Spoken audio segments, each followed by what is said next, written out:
Who should be the starting quarterback for the Titans to begin the season of 2023? We've been talking about it for weeks, months. We got a great guest who's going to be able to give some very educated insight on what his opinion is on the situation. Can't wait to bring him on. We got a lot of great stuff to talk about tonight on the Sick Podcast, Talking Titans. Sammy, start me up. Turn up your volume. Because you're about to listen to The Sick Podcast.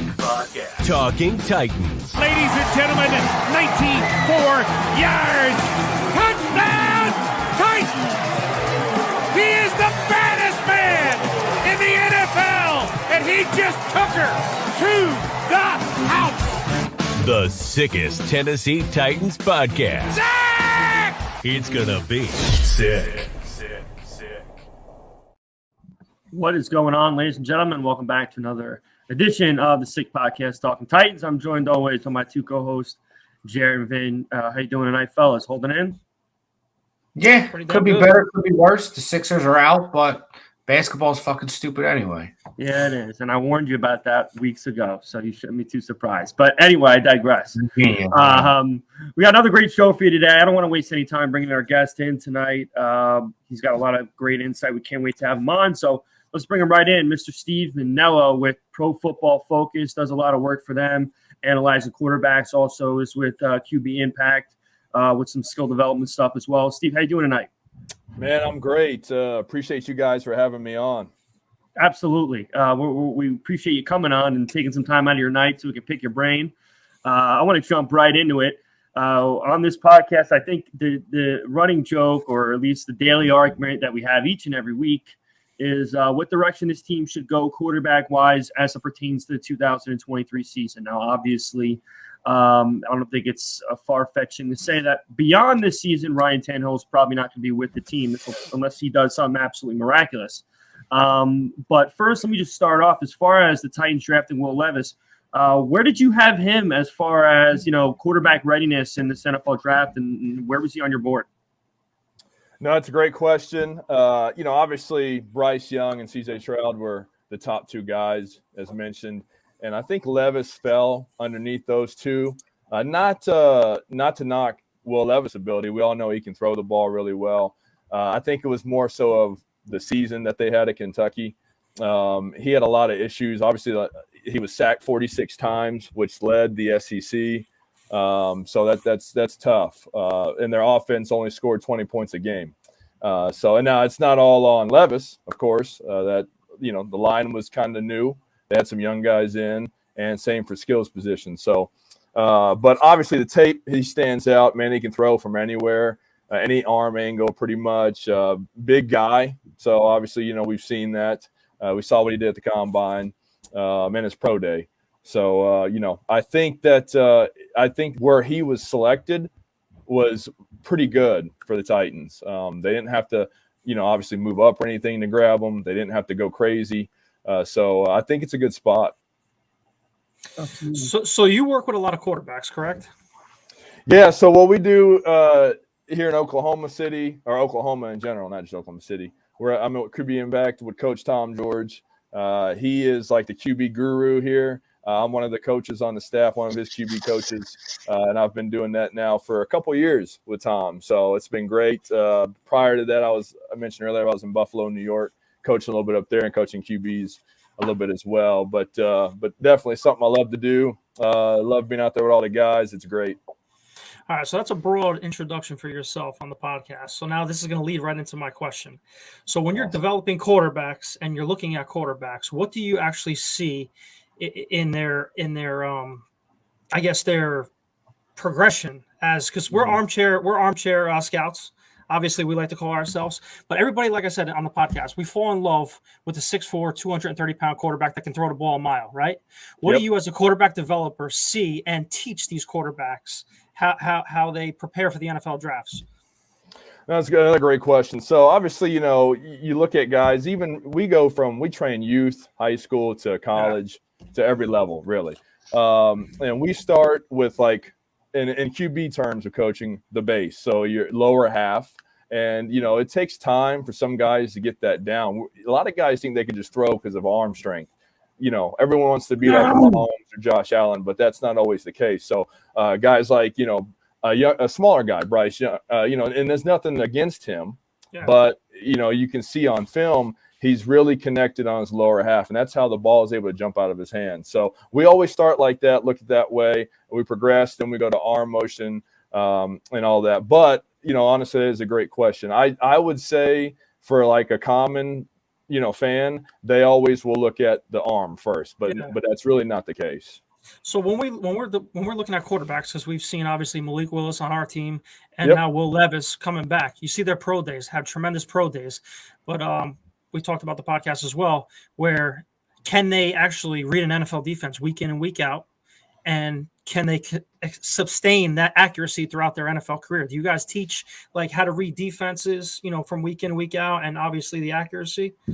Yeah, so we, every training session we have or camp that we have, all of our quarterbacks are trained for progression, read, obviously what kind of coverages we're talking about when we're running routes on air or one-on-one. So, that's definitely something we go over with our guys, and especially at high school level and above, of course, obviously underneath that is more fundamentals. But, high school and above, definitely. Always talking, getting to know these guys, letting them understand, more so of the game.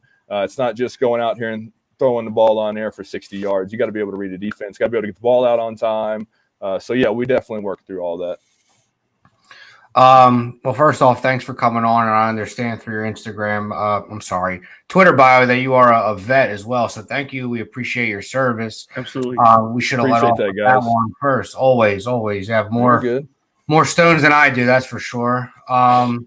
So what I wanted to ask was, and I think we want to get Titans fans a little excited, is, what is your NFL comparison for Will Levis? Who do you see in his game? Who do you see in whose current NFL game do you see in Will Levis a little bit, toward the question a little better?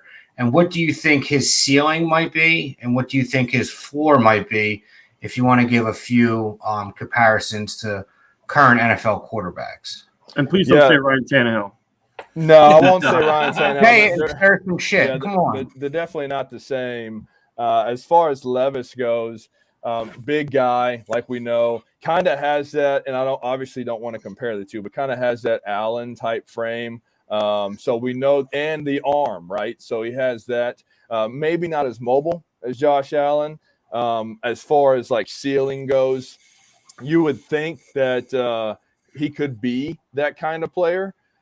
Floor, I would say, that's tough, because I hate to compare a lot of guys, because they all can play. But a floor, maybe don't hate me, guys, but maybe a Carson Wentz. I'm a Commander fan, so I've seen a lot of Wentz. So, but again, that's just a broad comparison. Nothing to say that that's going to happen. So, but he's a talented player.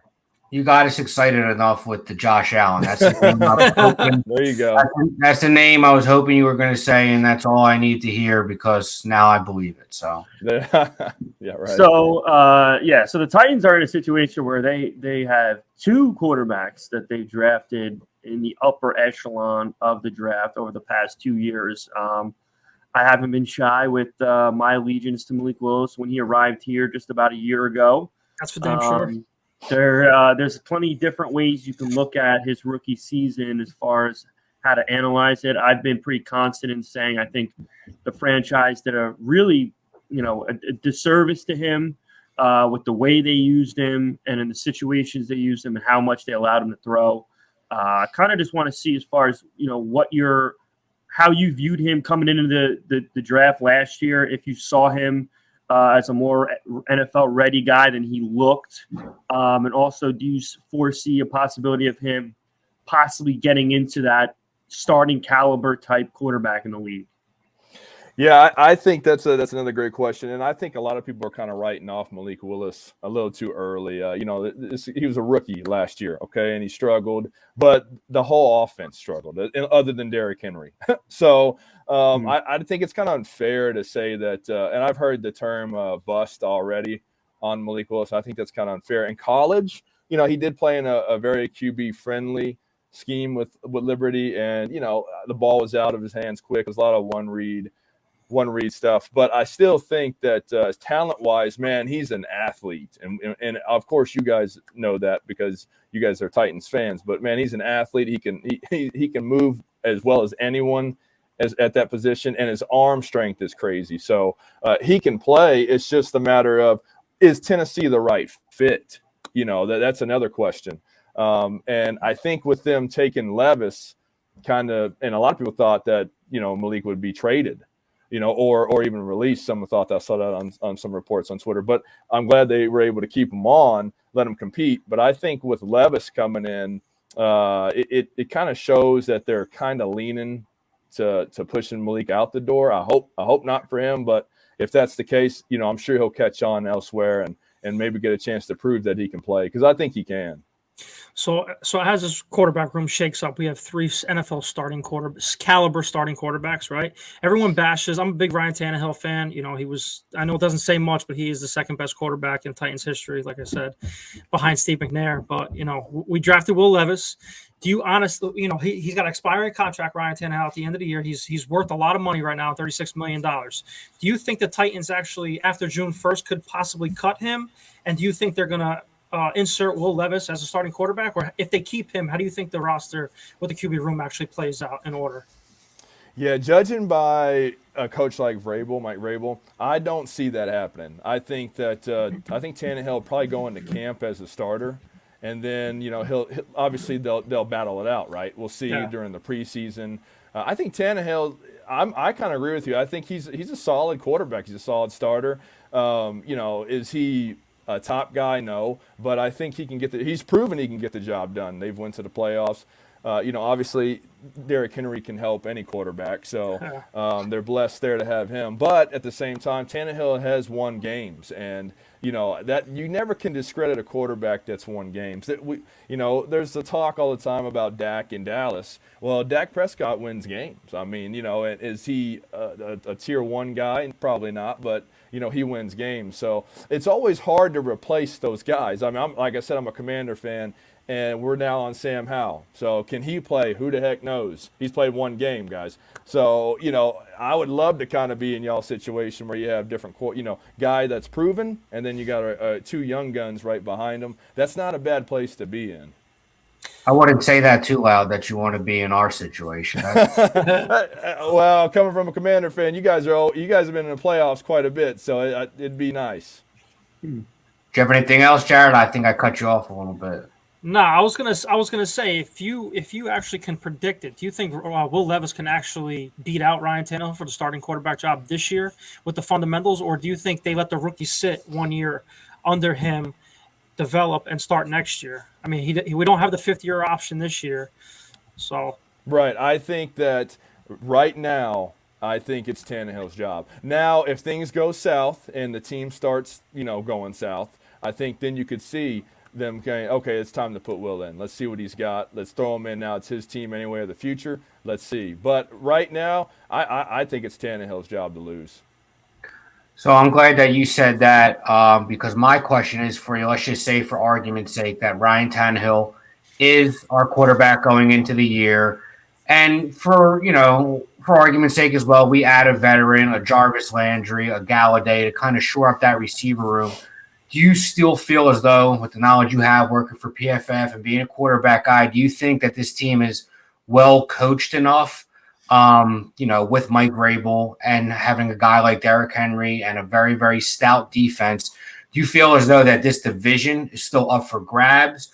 Because right now it seems like a lot of mainstream media is overlooking the Titans as potentially one of the worst teams in the league. And obviously we're a little biased. I don't see it, especially when you have that defense and Derrick Henry and Mike Vrabel. So do you see the ceiling for this team as potential division winners? I do.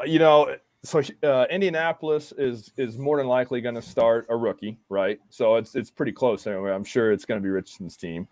Houston, we know, probably will. Okay. So those are two very young teams. Okay. So then you got to look at Jacksonville, who I think's really on the come up. I mean, Trevor Lawrence is going to be a really, really, really good quarterback. So, and they've got a good coach over there too, and Doug. So I think that it's going to be Tennessee and Jacksonville battling out. So I don't see any reason why the Titans don't have a shot to make the playoffs, regardless of if they win a division or not. They are a talented team. If Tannehill stays healthy, if Derrick Henry stays healthy, we've seen it. The formula has worked for them. They've made playoff runs. So if I'm a Titan fan, I wouldn't – honestly, not making the playoffs or having a really bad season would be a huge disappointment.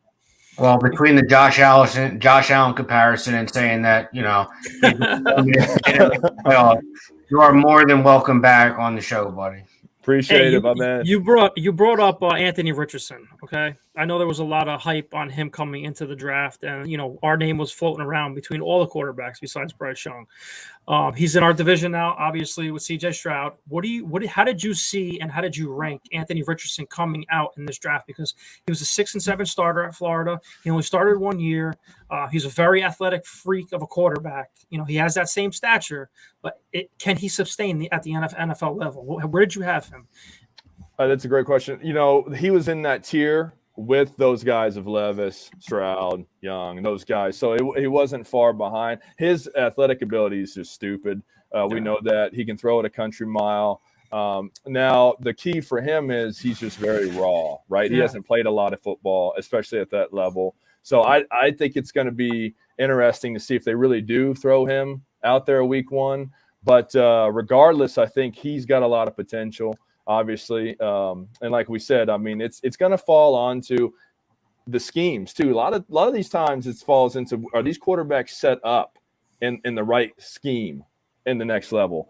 Because they all can play. It's just now we're in the NFL. It's a big difference, right? So now both of those guys, Levis and Richardson, played high level SEC football, where defensive coverages are way more exotic than your Big 12 or your Big 10. Yeah. So, because you obviously have guys like Saban running around. So that will help both of those guys. That means they've seen a lot, but it's still different, man. That level, the speed is a different ball game. So, but no, I think Levis and Richardson are in that same boat. Like, they both have that kind of big time potential. Steve, let me ask you a question. Is there any quarterbacks that were selected later on in the rounds that you think some people are overlooking, some sleepers that were taken late that you think have some serious potential of being possible perennial starters in the league? Oddly enough, I think, and everyone's laughed about his age, but I think Stetson Bennett could be like a Brock Purdy type quarterback. Not someone that's going to carry an offense, but he'll manage the game really well. He's won. We know that. He can win football games. Again, played in a high-level football conference. He is older, but that doesn't really mean a whole lot. I think he could surprise, especially with McVay. I think he could surprise some teams and some guys. Now, I'm not saying he'll be Brock Purdy, because Brock Purdy's only had one good season too. We can't even label him as the next guy, but and coming off that injury is going to be tough. But I think Bennett kind of can compare to him. Mm. Jarrett, you want to get us into the next segment? You want to go right into Think Fast, huh? All right, so we got a new segment called Think Fast. We're gonna ask you a series of questions to get to know you a little bit better. So Sammy, starts up. Think Fast.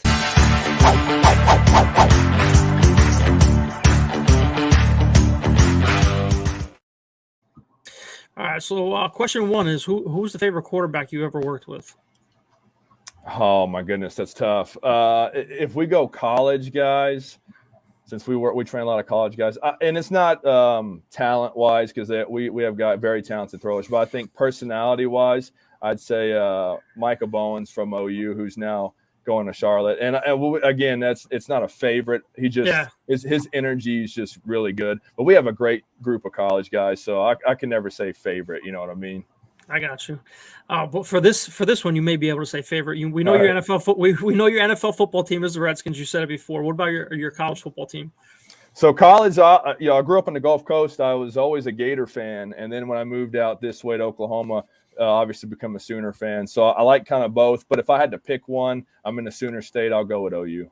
All right, I'm a Florida State fan, so I was going to say. Oh, there you go. Biggest accomplishment so far for you? Oh man, honestly, my kids. That I always say that. Like I got 2 sons that are great. They keep me going, man. And it's awesome. So I don't really talk a lot about accomplishments or nothing like that. But my boys are. They keep me up, man. They keep me going. So listen, I got twin boys, like you saw in the beginning of the show. I got one that's going to be here in another 14 days. So that's definitely an accomplishment for me too. So I appreciate that too. Your favorite summertime drink to crush on the deck?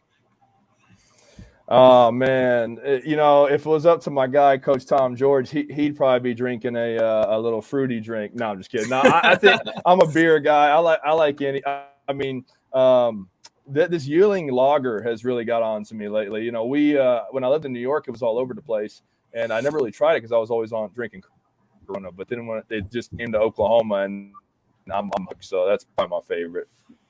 A favorite sports memory. Oh, favorite sports memory. I would. I'll go to.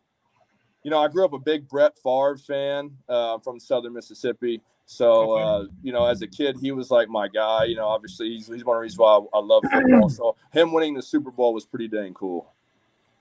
All right, man. We appreciate you coming on, dude. It's been a blast, and hopefully you definitely come back on. Oh, man, I'd love to. Appreciate you guys, man. I definitely going to start falling in and checking the podcast out. It's awesome. I like what you guys are doing. Appreciate it. We appreciate you, man.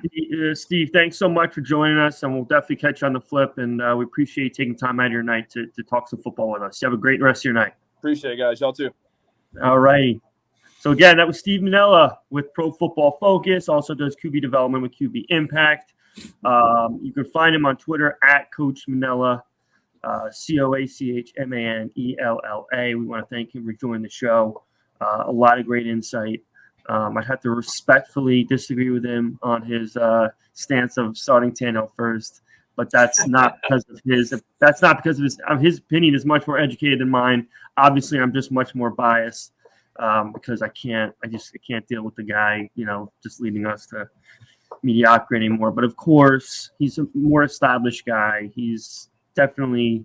It's very unlikely Will Levis jumps in and performs better than Ryan Tannehill out of the gate. You guys know why.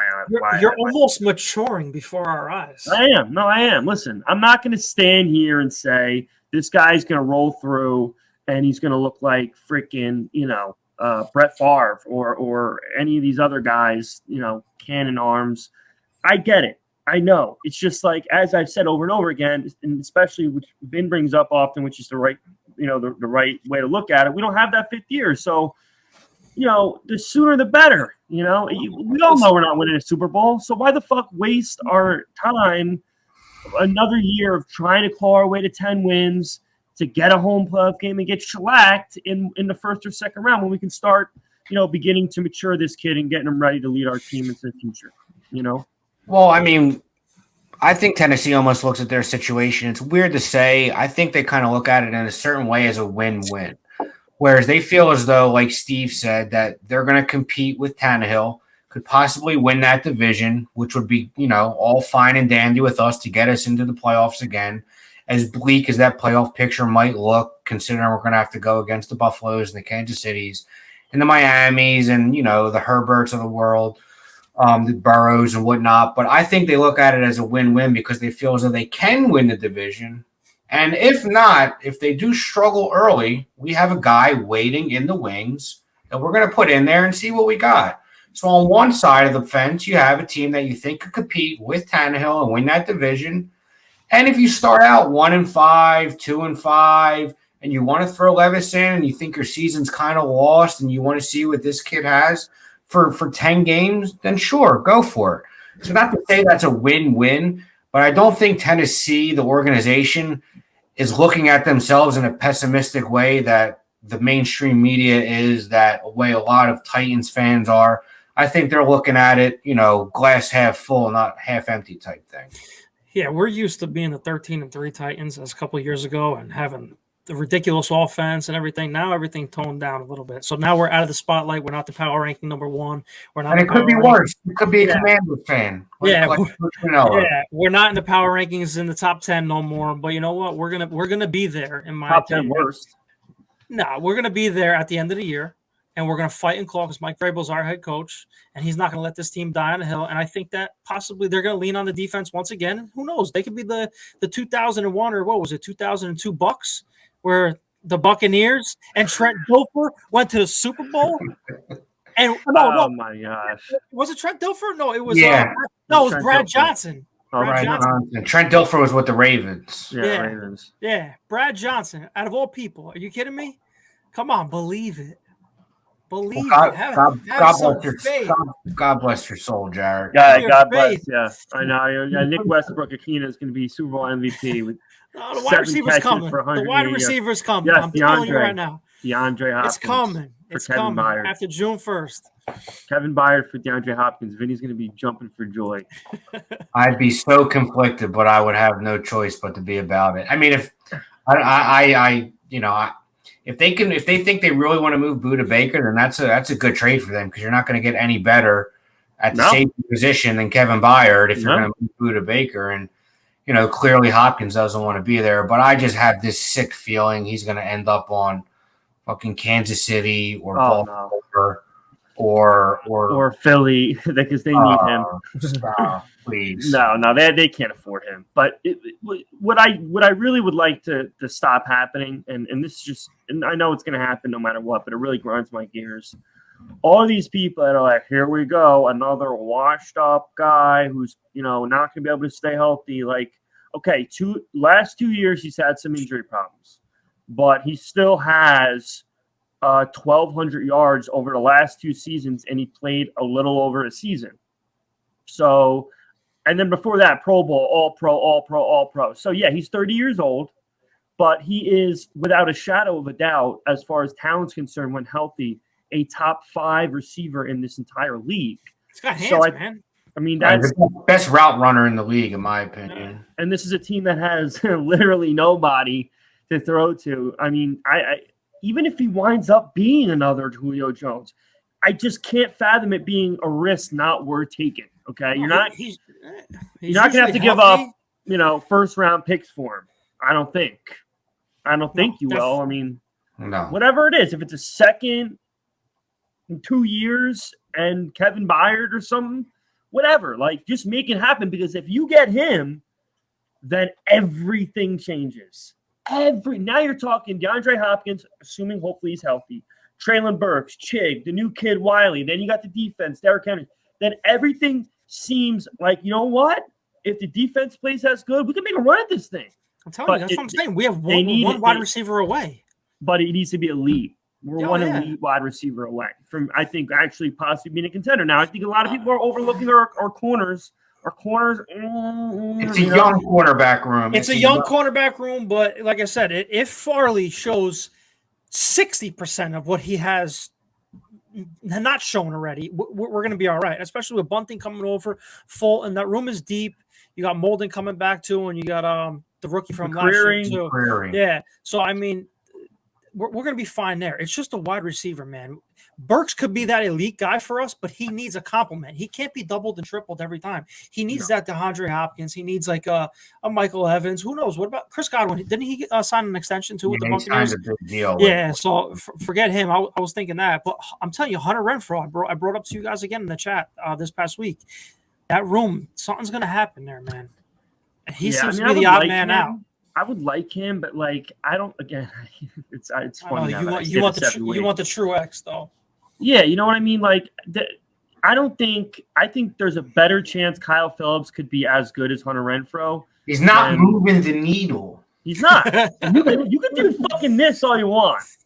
They don't have one right now. They don't have one, and they need one if they want to contend for division. I'm sorry, you guys really need to understand how good Jacksonville is. And I don't think everyone's like, oh, yeah, it's Jaguars. No. We own them. And no, dude, this is a completely different team. I'm not doubting Jacksonville at all. Listen, I live 10 minutes outside of Philly. Dougie P is a fucking legend around here. He's got a statue outside Xfinity Live. So Trevor Lawrence, I think, is going to be a top 5 quarterback in the league this year, if not next year. Especially with the offensive weapons he has now. And has Calvin Ridley coming back like Sal likes to bring up. They're going to be loaded. But I feel as though this they're going to have a first place schedule. You know, they caught everyone by surprise last year. This year they're not going to. They're going to get everybody's best shot. And our defense has the potential to be I think they're already a top 5 unit in the league. And I think they have the potential to be a top 3 unit, arguably one of the best units in the league when they're clicking on all cylinders. We did nothing but add to our defensive line. We're going to get Howard Landry back. I think sky's the limit with this defense. So, you know, I'm not underestimating Jacksonville at all, but Tennessee's going to be no tough out, 1, because of our coach, and 2, I think our defense is going to be top tier. Yeah, I mean, I'm glad you said that, because no one's really talking about how tough this division is going to be, and I really think it's going to be a really tough one. Everyone's predicting Houston to have like 4 wins. I don't see that happen, and I think D'Amico Ryans is going to have that team ready to play with the stuff that they added in this offseason. And I think C.J. Stroud with Damian Pierce, they have the guy John Mechie too. Mechie, yeah. Mechie. They have Robert Woods there. I mean, he did nothing with us, but who knows? Maybe they revive him out there. You know, I think that team is going to be pretty tough out. The Colts, I think they're in shambles, so it's going to be tough. I don't think the Colts – listen, I think this division is going to count for like 32, 33 wins. I'm telling you right now, I really do. I don't think the Colts – I mean, the Colts still are – they have some talent on that team. Yeah, they have some talent on both sides of the ball. Jonathan Taylor, Michael Pittman, you know, the linebacker. The defense is a lot better than people say. I mean, they're not, if it is Richardson and he's half as good as what his ceiling is, they're going to win 5-6 games by mistake. They'll win 5 games. So, I mean, I think Houston – Houston's easily got. I think they're going for. You know, they got arguably the best defensive player in the draft. They got arguably a top 2 quarterback in the draft. They got young talent on defense. I mean, I think realistically they have a better chance of winning 3 or 4 games than the other 3. But yeah, I think surprise people win 6-7 games. I think Houston's going to be a lot like last year's Chicago Bears, where they showed signs of life and were in a lot of games, but are just so young and, you know, so inexperienced at so many different positions. They're going to struggle to win 6-7 games. I think, listen, if they win 6 games, good for them. But at the end of the day, I think they're more of a 4 or 5 win team, and their goal this year is to show that Stroud is the guy, D'Amico Ryans is their coach of the future, and that going forward they have something to look forward to. I just don't think they're there yet. But, I mean, listen, this is the NFL, and you're one injury away from being a contender or being, you know, out of it. So you never know what could happen, and I'm not wishing injury on anybody. God knows we've been plagued with them the last few years. But, I mean, like I said, Vrabel's a former coach of the year. He's going to have us in every game. Our defense is top tier, and we have the best running back in the league. So, you know, the national media, you know, pessimistic Titans fans are saying we're going to be 5-12. I just don't see it. I think we're going to be right there for this division. Listen, like I said, the only reason I keep mentioning about the needle movers is that it's because of Jacksonville. That's the main thing. We're not the top dogs anymore in the South, right now. You can't lose 7 in a row and allow a team to take the division when we had about a 95% chance to win the division after week 8. You know, you can't say you're the top dogs. It doesn't matter what the recent history has been. So. And until we get that guy, that X factor on offense to complement the rest of our offense, you know, we're going to be on the outside looking in. And right now we don't have them. So I can't get on board with the contending part of any of this until that guy comes. And if he doesn't come, then the only way that's going to happen is if one of these guys that hasn't shown up yet or shows up, whether that be Kyle Phillips, whether that be Chika Okonkwo taking another step and becoming a Pro Bowl tight end, whether that be, you know, the new running back becoming the next freaking, you know, whatever you want to say. We're going to like him, man. You know? He's going to be the compliment we've been looking for. You know, we've been searching for this guy for better part of a decade now. You know, Deion Lewis, Darrington Evans. Rand knows, man. He's got Elijah Mitchell. He had the guy from Miami who they just shipped out San Francisco. He knows running backs, and I think we got a gem. Yeah, absolutely. And listen, the only knock on this guy is if he's going to stay healthy. Everything else, all other signs point to him being, you know, talent level, Alvin Kamara type talent level. So, we got to hope that whatever his ACL is, the guy doesn't want to talk about it. That's probably not a good sign, but he refused to talk about it. We got to hope he's fine and he can play. He's coached by his representation not to talk about it. Yeah. He got drafted. He's going to get asked about it. He's going to say he's healthy. You know. Well, it is what it is. But until that guy comes along that tilts the scale our way, I can't get on board with the contending part. And hopefully that comes. There's still time. There's still options. I think DeAndre Hopkins makes the most sense. That is not only a needle mover, that's a scale breaker, in my opinion. What did he say he wanted? A stable organization with a good stable staff, quarterback that loves the game, and a good defense. And of course, I made a tweet showing Will Levis getting drafted and him flexing, and Vrabel, Amy, and Carthon, and then I showed Simmons and Landry as far as their defense. I mean, you got it. You could plug and place Tannehill in there, okay. But I'll be honest, I think Hopkins would be more excited to learn he's playing with a rookie with a chip on his shoulder than a guy who's been in the league 10 years and has basically nothing to show for it. So we'll see. He's got something to show for it. He's got some 85-yard passing playoff wins, so I'll give him that. But we'll see. Time will tell. June 1st is creeping up. And once that day passes, if he's still on the team on June 2nd, I think that answers our question, because it wouldn't make sense to just. Hopefully, we'll have a wide receiver on June 2nd. Hopefully. Yeah. Hopefully. But we'll see. Time will tell. So, yeah, that should wrap it up tonight. You guys have anything else you want to add before we close shop? Yeah, man. Shout out to the Titans social media team, man. They've been putting out some fire content. If you guys didn't check it out so far, they released today Music City Football. I watched it on YouTube. It goes through, shows what is going through as an NFL GM and what's leading up to the draft. So shout out to them, man. They got some fire content out right now. Yeah, fire content, but let's not hope that is the biggest excitement we have. Yeah, for real. Yeah. Titans socials.